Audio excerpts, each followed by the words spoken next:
Terakhir, apakah perlu kementerian perumahan? Jadi kami melihat Pak, ada satu urusan besar yang sesungguhnya memerlukan badan atau kementerian khusus. Kita belum sampai pada fase kesimpulan apakah ini badan, apakah ini kementerian. Apa itu? Perkotaan. Harusnya perumahan itu bagian dari permasalahan perkotaan, bukan bagian dari sekedar pekerjaan umum. Tapi perumahan dan perkotaan itu sebagai satu isu, satu kesatuan. Nah, kami melihat perkotaan hari ini perlu ditangani khusus oleh negara. Iya sekalian. Hari ini 56% penduduk Indonesia di perkotaan.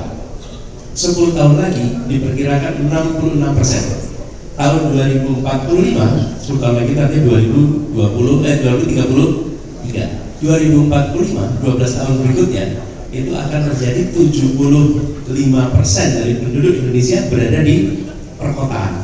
Kami, pemerintah negara Indonesia, belum memiliki kementerian, badan yang khusus mengurusi perkotaan.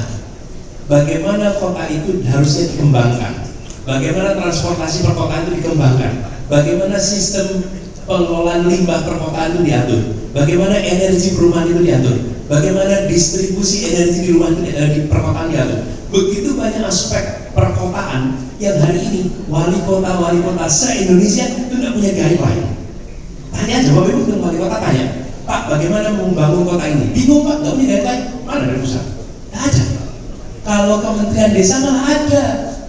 Tanya Pak Kepala Desa, ada nggak guideline? Ada. Mengelola desa yang baik ABCD, kebutuhan desa ABC, semua yang terkait desa ada guideline-nya. Tapi kota tidak ada.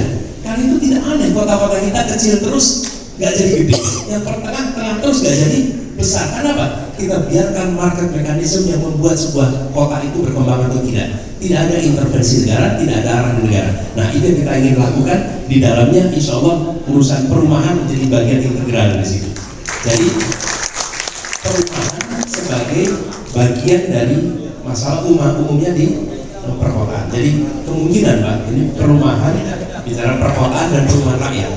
Dan itulah yang menjadi satu kesatuan, perumahan rakyat dan perkotaan. Tapi kami setuju bahwa ketika tidak diberikan tempat khusus, mungkin seperti sekarang. Kalau saya boleh tahu Pak Junaidi, di antara anggaran PUPR itu berapa persen PU-nya, berapa persen PR-nya? Dan berapa? Saya nggak tahu. Berapa persen? 5% PR. Saya nggak tahu, jadi saya tanya. Jadi menurut beliau perumahannya 10%, nggak sampai 10%, PU-nya 90%. Nah ini harus diubah, karena kita pentingnya adalah membangun rumah-rumah untuk tiap-tiap rakyat.